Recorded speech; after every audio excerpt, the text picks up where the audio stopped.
Oh, kuat mu duk nganyi kau orang ni. Kalah lah. Kalah pun tak apalah, at least dia 4 bulan lah trainingnya. Bukan macam mu daripada kecil lagi main. Dia 4 bulan. Boleh pergi round ketiga dah. Kira okey lah tu. Bola duk nganyi dia nya. Lebih-lebih dah mu ni. Baru ni sekali dah, 2-3 kali dah mu buat tu. Aku duk rasa kena kotik juga mu ni. Tebing lah tebing. Buat kerek aku ayak ni. Sungguh.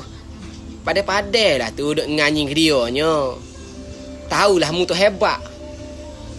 Riak molek nampak mu pakak aku rasa gerang. Tak nak dengar ayat lah siapa ke tahu belakang dah siapa dia. Padai-padai lah duk nganyi dia nya, padai lah tu. Cukup lah tu. Lama-lama kena kotik juga mu ni. Aku ayat je ni mendengar aku ayat ni. Padai-padai mata. Kiu.